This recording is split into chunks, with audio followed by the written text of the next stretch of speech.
चलिए भाई स्टार्ट करते हैं हम लोग आज का अपना पहला क्वेश्चन। आपकी स्क्रीन के सामने मैंने दे दिया है। पहला क्वेश्चन हमारे पास लिखा हुआ है कि बिंदु 4, -3 किस चतुर्थांश में है। देखो अब आप सोचोगे कि ये क्वेश्चन क्या आ सकता है। डेफिनेटली आ सकता है बच्चों, और आपको चतुर्थांश बताना है। देखो ध्यान से सुनना, यहां पे बनाना प्लस, यहां बनाना प्लस, यहां माइनस और यहां माइनस। अब प्लस प्लस देखा तो पहले चतुर्थांश में प्लस प्लस होता है, फिर उसके बाद एक्स अक्ष पे माइनस है और वाई अक्ष पे प्लस है, तो ये माइनस और प्लस होता है। पहले एक्स अक्ष लेते हैं फिर वाई लेते हैं, उसके बाद पहले एक्स अक्ष फिर वाई अक्ष, तो इसका मतलब ये एक माइनस और ये भी माइनस। ठीक है, इसको ध्यान से देखेंगे तो पहले एक्स अक्ष फिर वाई अक्ष, यानी प्लस और माइनस। अगर आप सभी को ध्यान से हमारी बात को सुनने की कोशिश करिएगा, अगर आपको माइनस प्लस दिख जाए, अगर आपको माइनस प्लस दिख जाए तो आपका कौन सा चतुर्थांश होगा? दूसरा चतुर्थांश होगा। ये पहला चतुर्थांश है, ये दूसरा चतुर्थांश है, ये आपका तीसरा चतुर्थांश है और ये आपका चौथा है।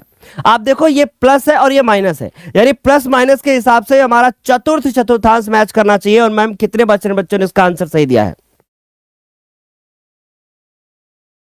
बहुत ही बढ़िया। चलिए सभी लोग सेशन को शेयर भी कर देना, मैम नेक्स्ट क्वेश्चन पे पोल जरूर देंगी। राइट, आगे चले। अब उसके बाद है कि अगला क्वेश्चन हमारे पास है कि अब देखो इस तरीके से इसमें कौन सा चतुर्थांश होगा? कौन सा होगा मेरे बच्चों? पहले का डी उत्तर होगा। अगला है कि बिंदु -8, 6, ये आपसे पूछा गया है कि ये किस चतुर्थांश में स्थित है ना? ये है बिंदु -8, 6।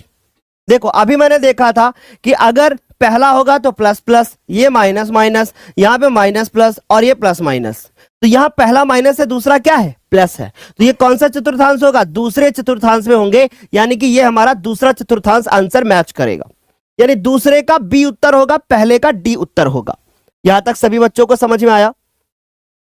ओके, चलो नेक्स्ट क्वेश्चन हमारे पास है कि किसी बिंदु की वाई अक्ष से दूरी इस बिंदु का क्या कहलाती है। ये क्वेश्चन इंपॉर्टेंट है, और किस टाइप का क्वेश्चन और बन सकता है पूरा कॉन्सेप्ट के साथ एक बार जरा डिस्कस कर लेते हैं, है ना। देखो आपको पता है कि देखो ये क्या होता है, मैं सारे फॉर्मूले भी बताता रहूंगा बीच बीच में, सारे आपको नोट करने हैं, एक एक फॉर्मूला आपको नोट करना है बच्चे। ठीक है, ये देखो ये हमारे पास एक्स अक्ष है और ये हमारे पास वाई अक्ष है। ठीक है, हमसे बोला गया है कि वाई अक्ष से दूरी क्या कहलाती है। तो बच्चों देखो सबसे पहले मान लीजिए कि हमारे पास यहां पे एक बिंदु है, ठीक है, और उसके बाद ये वाई अक्ष से दूरी है ये ऐसे, और ये एक्स अक्ष से दूरी है। मेरी बात गौर से सुनना, मान लीजिए कि ये दूरी जो आपको दिखाई दे रही है ये एक्स है, और जो ये दूरी आपको दिखाई दे रही है ये वाई है। तो यहां बिंदु क्या होता है? एक्स कॉमा वाई होता है, ये बात सभी को पता है। तो अगर आपसे पूछा जाए, मैंने कॉन्सेप्ट बता दिया पूरा कि ये दूरी यहां से यहां तक क्या है? एक्स है, और ये दूरी कितनी है? वाई है। तो बेटा आपसे पूछा गया कि वाई अक्ष से दूरी, अब वाई अक्ष तो ये है, वाई अक्ष से दूरी ये तो हमारा एक्स हो गया, और एक्स क्या है? भुज है।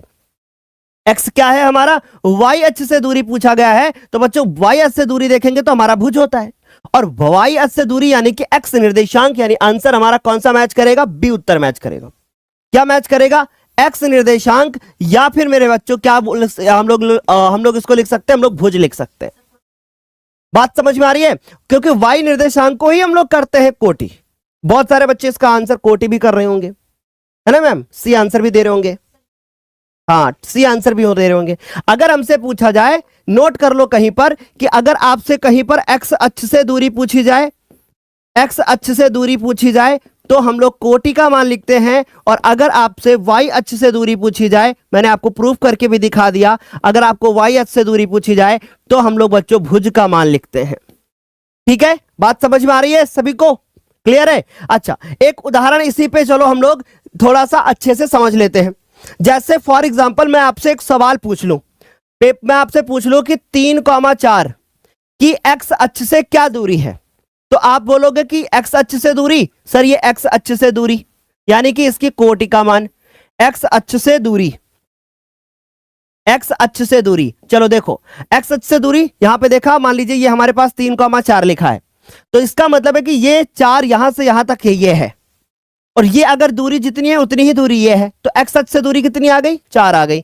इसका मतलब ये एक्स अक्ष से दूरी है, और ये क्या है? ये वाई अक्ष से दूरी है। एक क्वेश्चन इस पर आएगा, और फिर मत कहना कि गुरुजी आपने पढ़ाया नहीं था। मैं बार बार आपसे कह रहा हूं कि हमारी क्लासेस आपको कॉन्सेप्चुअल मिलेंगी। बच्चों की संख्या 10,000 से ज्यादा हो चुकी है। आज की क्लास में हम केवल 25 बहुविकल्पी करेंगे, फिर हम सब्जेक्टिव क्वेश्चन में जाएंगे और 25 बहुविकल्पियों में ही पूरे चैप्टर के कॉन्सेप्ट को एकदम बिल्कुल रफा दफा कर देंगे एकदम। ठीक है, चलो अब अगला क्वेश्चन है। देखो हमने फॉर्मूला भी बता दिया, कॉन्सेप्ट बता दिया। कार्तीय तल में किसी बिंदु 6,4 के कोटि का मान क्या होगा, है ना। यानी हमसे पूछ लिया गया भैया आप बताइए कि कोटि का मान क्या होगा। तो पीछे वाला होता है कोटि और आगे वाला होता है भुज। अच्छा, इंग्लिश लैंग्वेज में अगर बता दे तो इंग्लिश लैंग्वेज में इसको एब्सिसा बोलते हैं और इसको ऑर्डिनेट बोलते हैं। This is known as abscissa and this one also ordinate, right. तो बच्चे आपसे पूछा गया है कि अगर कार्टेशियन प्लेन यानी कि कार्तीय तल में कोई भी एक पॉइंट है तो उसका जो कोऑर्डिनेट यानी कि उसके जो निर्देशांक है 6,4 है, तो उसके कोटि का मान क्या होगा। तो बच्चों पीछे वाला होगा, यानी 4 आंसर हमारा सही हो जाएगा। इसका तो 90% आंसर दिया होगा बच्चों ने, है ना। पोल अभी चल ही रहा है लेकिन फिर भी 71% बच्चों ने इसका आंसर सही दिया है। चलो भाई नेक्स्ट क्वेश्चन पे चलते हैं। हमसे बोला गया कि इन बिंदुओं के बीच की हमको क्या बोला है भाई, दूरी बता दो। तो बीच की दूरी का सूत्र क्या होता है। चलो भाई बीच की दूरी का सूत्र क्या, देखो अगर आपसे पूछ लिया जाए बीच की दूरी का सूत्र तो फॉर्मूला होता है √x1 - x2 का होल स्क्वायर, या फिर हम x2 - x1 भी लिख सकते हैं, ठीक है, और प्लस y1 - y2 का होल स्क्वायर, या हम y2 - y1 भी लिख सकते हैं, दोनों सही माने जाएंगे। तो बच्चों क्या होगा आंसर, ये निकालने की कोशिश करते हैं। अब देखो भैया हम इसमें रखेंगे फिर सॉल्व करेंगे, क्या लगेगा, बहुत समय लगेगा।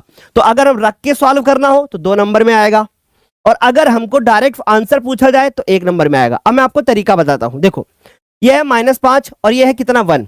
बेटा -5 इसका चिन्ह बदल दो, इसका चिन्ह बदलोगे तो क्या आएगा, देखो -5 प्लस का 1 इसका स्क्वायर कर दो, ठीक है। 7 में से 3 घटा दो, 7 में से 3, अभी मैं सॉल्व करना बता रहा हूं, ट्रिक नहीं बता रहा हूं, बस इतना ध्यान रखो, ठीक है। इसके बाद बच्चों हमारे पास क्या आ गया, यहां से आ गया 4।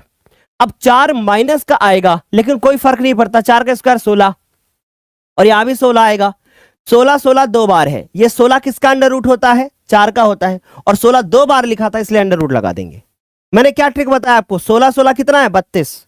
अब 32 का निकालने से बेहतर है कि 16 अगर 3 बार लिखा होता तो हम लिख देते 4√3, ट्रिक है ना। और अगर 16 2 बार लिखा है तो 4 लिख देंगे, √2 लगा देंगे, यानी सही आंसर आएगा 4√2। बट मान लीजिए कि हम इतना भी नहीं करना चाहते तो हम आपको एक सॉल्यूशन बताते हैं। -5 और इसका चिन्ह बदल दो, कितना हो गया +1, कितना आएगा 4, 4 का स्क्वायर 16, फिर उसके बाद फिर 7 में 3 घटा दो, कितना आ गया 4, 4 का स्क्वायर 16, जोड़ दो, उसके बाद आंसर कितना आ गया 32, 32 का अंडर रूट निकाल देना, 4√2 आ जाएगा। मतलब आपका समय बचाने के लिए आप ऐसे कर सकते हो, ठीक है। आ गई मेरी बात समझ में। 60% बच्चों का आंसर सही है, शाबाश, बहुत बढ़िया। चलो अब हमसे पूछा गया है, एक सूत्र ही पूछ लिया गया है, आपसे पूछा गया कि अगर कोई बिंदु है P बराबर इतना है तो इसकी मूल बिंदु से दूरी क्या होगी। आपसे पूछा गया है कि इसकी मूल बिंदु से दूरी क्या होगी। हाँ, अब मैं सारे बच्चों से एक बात कहना चाहूंगा और आई होप आप मेरी बात को जरूर मानोगे। बात यह है कि मेरे सारे बच्चे इस वीडियो को जल्दी से आप लोग लाइक कर दो और अपने जितने भी दोस्त हैं, जो भी आपके पास व्हाट्सएप ग्रुप है, प्लीज उन पे इस वीडियो को शेयर कर दो। मैं चाहता हूं कि ये हर बच्चे तक पहुंच जाए ताकि हमारा पढ़ाना सफल हो जाए। वो फेल हो रहा हो तो कम से कम पास हो जाए, और अगर वो 60% ला रहा था तो कम से कम 80 ले आए। तो इसलिए इस वीडियो को ज्यादा से ज्यादा शेयर कर दो, लाइक एंड शेयर जरूर कर दो, ठीक है। हम आप लोगों को अप्रैल से लेकर अभी तक डेली शाम को 7 बजे पढ़ा रहे हैं, बट बहुत सारे बच्चे हमारे साथ नए जुड़े होंगे, हम जानते हैं, ठीक है। तो कोई बात नहीं, आप पुराने वीडियो भी देख सकते हैं अगर आपको समय है आपके पास, ठीक।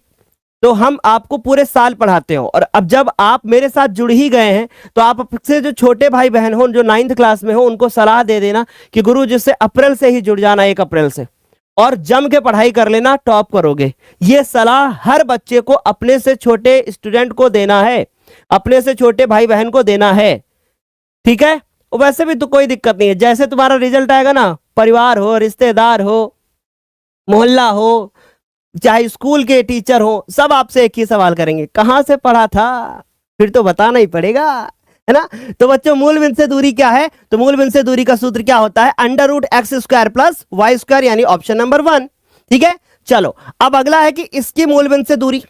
अब इसमें देखो ट्रिक है, बहुत सिंपल है, मतलब 2 का स्क्वायर 4, 3 का स्क्वायर 9, जोड़ दिया लगा दिया अंडर रूट, कितना आ गया भैया बताओ, 13 आ गया। सिंपल सी चीज है। क्या कोई समय लगा क्या?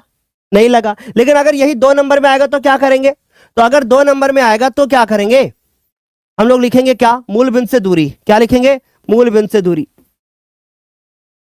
क्या करेंगे? मूल बिंदु से दूरी। क्या लिखेंगे मेरे मुन्ना? मूल बिंदु से दूरी, और अंडर रूट लगा देंगे और लिख देंगे एक्स स्क्वायर और वाई स्क्वायर। एक्स का मान वहां से देखा 2 है, 2 का स्क्वायर कर दिया और 3 का स्क्वायर कर दिया। 2 का स्क्वायर 4 होता है, 3 का स्क्वायर 9 होता है, जोड़ देंगे हमारा आंसर कितना आ जाएगा? अंडर रूट 3 आ जाएगा। लेकिन यहां पर पीछे क्या लग के आओगे? अंडर रूट 3 मात्रक या इकाई या फिर यूनिट। ठीक है, तो बच्चों इतनी बात समझ में आ गई है। अच्छा, आपसे यह पूछ लिया जाए कि मूल बिंदु के निर्देशांक क्या होते हैं, तो क्या जवाब होगा? अगर आपसे मूल बिंदु से निर्देशांक पूछ लिए जाए तो 0,0 होते हैं। तो अब अगर इसके बीच की दूरी निकाल दो, 2 बिंदुओं के बीच की दूरी लगा दो, तब भी यही आंसर आएगा, तब भी आपको यही आंसर मिलेगा। ठीक है, यहां तक सभी को समझ में आ गया? नहीं, आप लोग ना मुझे मान नहीं रहे हो, मतलब आप लोग वीडियो को अभी तक लाइक नहीं किए हो, है ना। बार बार हम आपसे नहीं कहेंगे, इसलिए जल्दी से इसको लाइक कर दीजिएगा ताकि और बच्चों तक पहुंच सके। अभी बहुत सारे क्वेश्चन हैं, हम आपको चलो दिखा देते हैं एक नजर, है ना। एक नजर जरा इस पे मारना, आप देखिए एक बार, देखेंगे एक बार।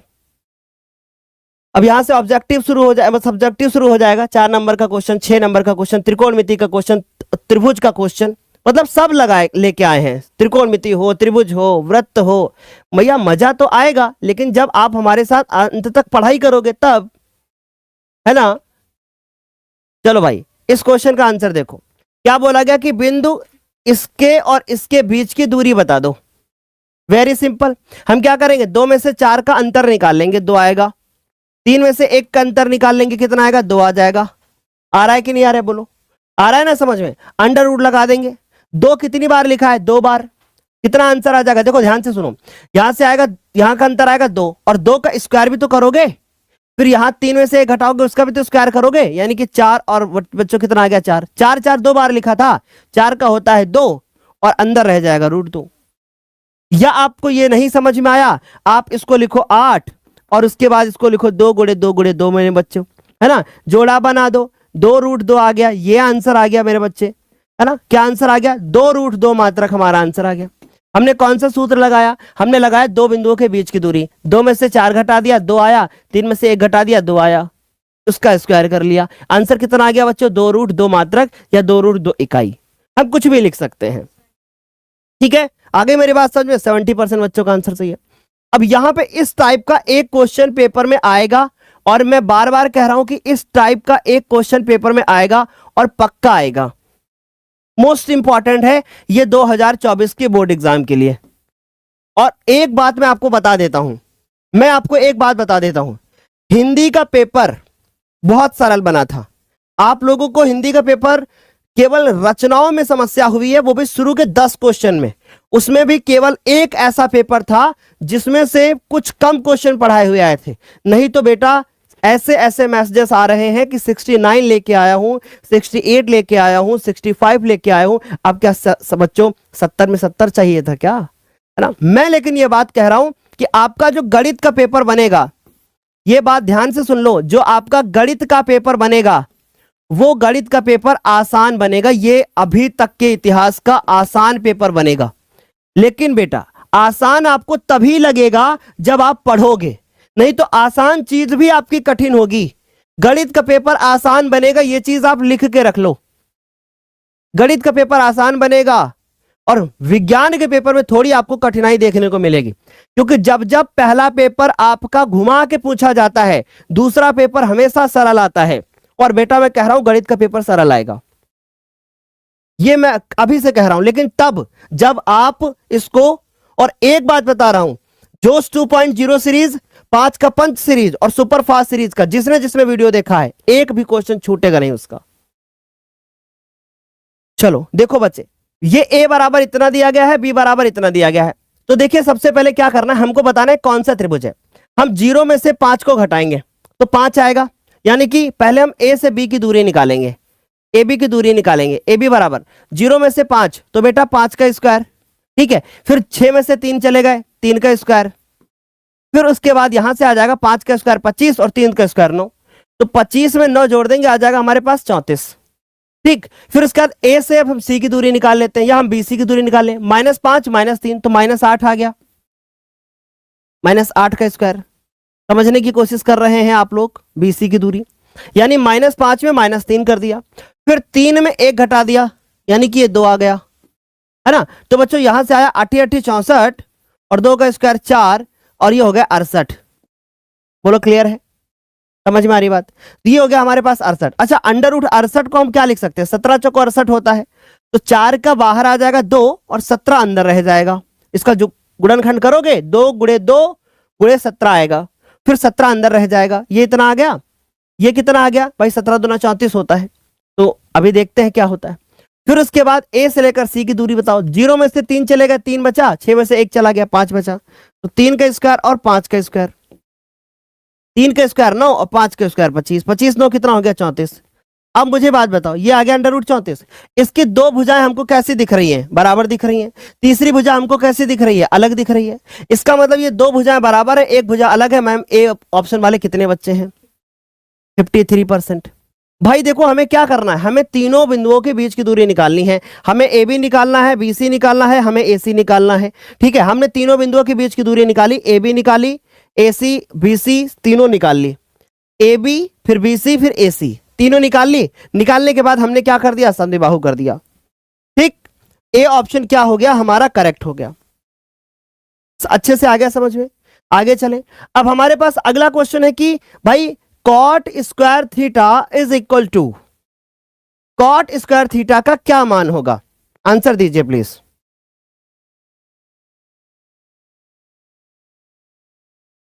जल्दी से, कि आपको बताना है कि कॉट स्क्वायर थीटा बराबर क्या होगा। देखिए आपको लिखना है और यही क्वेश्चन आएंगे, कुछ नया मत ट्राई करो, उन्हीं को रिपीट करते रहो, है ना। तो बच्चे क्या होगा, फॉर्मूला होता है cosec square theta minus cot square theta, है ना, और इज इक्वल टू कितना हो गया 1, राइट। ये फॉर्मूला होता है। हमसे कॉट पूछा गया है तो कॉसेक स्क्वायर थीटा और 1 को इधर ले आएंगे और कॉट स्क्वायर थीटा को उधर ले जाएंगे, राइट। तो अब मुझे बताओ कॉट स्क्वायर थीटा बराबर क्या आ गया, कॉस स्क्वायर थीटा और -1, कॉसेक स्क्वायर थीटा -1, तो क्या आया, ए ऑप्शन मैच किया। मैम बहुत सारे बच्चों का आंसर गलत होगा ना, 42%, जबकि ये क्या है, एक फॉर्मूला है। हाँ, जबकि ये क्या है, एक फॉर्मूला है। बस आपको केवल ध्यान रखना है कि cosec square theta minus cot square theta. कुछ और फॉर्मूले हैं, sine square theta plus cos square theta is equal to 1, इससे क्वेश्चन बनेगा, ठीक है। अगला फॉर्मूला है sec square theta minus tan square theta और इज इक्वल टू 1, इससे क्वेश्चन बन सकता है। इन दोनों से क्वेश्चन बन सकता है और तीसरा फॉर्मूला ये है, ठीक है। चलिए आगे। अब आ गया हमारे पास क्या, 11 नंबर क्वेश्चन कि cos 60 cos 30 sin 60 sin 30। जल्दी से आंसर करो सारे बच्चे, इस वीडियो को शेयर कर देंगे फटाफट से। मजा तभी आएगा जब आप इसको शेयर करेंगे। गुरुजी बुक से पढ़ाई करें कि मॉडल पेपर से पढ़ाई करें, देखो मैं थोड़ा सा गाइड करना चाहूंगा मेरे बच्चों कि इस समय क्या पढ़ाई करो, ठीक है। देखो मैथ एक ऐसा सब्जेक्ट है ना जिसमें आपको क्वेश्चन की केवल प्रैक्टिस करनी होती है। बुक में भी क्वेश्चन होते हैं, उनकी प्रैक्टिस करनी होती है, ठीक है। अब अलग अलग स्टूडेंट अलग अलग तरीके से पढ़ाई करता है, कोई साल भर पढ़ता है तो लास्ट में रिवीजन करता है, कोई लास्ट में ही पढ़ना शुरू करता है। तो अगर कोई बच्चा लास्ट में पढ़ना शुरू कर रहा है तो वो सिर्फ और सिर्फ 5 की पंच सीरीज देखे। अगर वो सब कुछ पढ़ चुका है तो वो उससे मैं एक सलाह और दूंगा कि वो एनसीईआरटी किताब का हर एक क्वेश्चन लगा ले या फिर 5 का पंच सीरीज देख ले, उसका भला हो जाएगा। और जोश 2.0 तो छोड़ना ही नहीं किसी को, ठीक। तो बच्चे क्या है, cos square 60 cos square 60 cos square 30 और उसके बाद sin 60 और sin 30, ठीक। cos स्क्वायर 60, cos 60 का मान क्या होता है, जो sin 30 का होता है, यानी कि 1/2। cos 30 का क्या होता है, जो sin 60 का होता है, √3/2, राइट। फिर उसके बाद साइन 60 का मान क्या होता है, √3/2, और साइन 30 का मान क्या होता है, 1/2। आप बताओ यहां से कितना आ गया, √3/4 आ गया, यहां से भी कितना आ गया, √3/4 आ गया। अब आप ध्यान से देखो, ये इससे जाएगा कट, आंसर क्या आ जाएगा, 0 आ जाएगा। बस 11 नंबर क्वेश्चन है, जैसे ही 25 पे पहुंचेंगे तुरंत सब्जेक्टिव क्वेश्चन स्टार्ट हो जाएगा। क्या आंसर आ गया, 0 आंसर आ गया। और ये इंपॉर्टेंट क्वेश्चन है,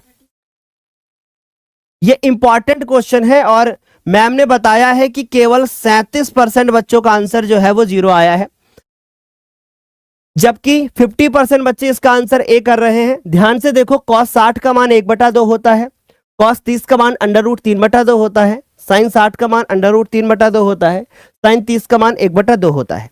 ठीक है, हम लोग क्या करेंगे, अंडर रूट यहां से आ गया इतना, फिर उसके बाद अगर बीच में प्लस होता और इनके मान इनमें थोड़ा परिवर्तन होता, ये वहां लिखा होता और साइन वाला इधर, ये बदल देते आपस में, तो इसके मान में एक इसका मान आ सकता था, नहीं तो नहीं आएगा। ओके, समझ गए। चलो अब ये क्वेश्चन देखो जरा ध्यान से, कि हमसे बोला गया है कि अगर tan थीटा बराबर 4/3 है तो sin theta plus cos theta का मान क्या होगा। अच्छा, एक बात मैं आपसे और बोलना चाहता हूं, मैं आप सभी को 200 प्रश्न कराना चाहता हूं, 200 प्रश्न आपको कराना चाहता हूं। कौन से क्वेश्चन कराना चाहता हूं, 1 नंबर व 2 नंबर वाले, ताकि आपके सारे क्वेश्चन पक्के हो जाएं। मतलब मैं आपको एक ऐसा वीडियो देना चाहता हूं जिससे आपका 1 नंबर का क्वेश्चन पूरा पक्का हो जाए, जिससे आपका 2 नंबर का क्वेश्चन पूरा पक्का हो जाए। ठीक, अब ये वीडियो में हम बहुविकल्पी रख के उसको कॉन्सेप्ट को समझाएंगे, 200 प्रश्न कराएंगे, 4.5 से 5 घंटे की क्लास हो सकती है। आप लोग बताओ कि इस क्लास को किया जाए, इस क्लास को किया जाए जिसमें 1 नंबर और 2 नंबर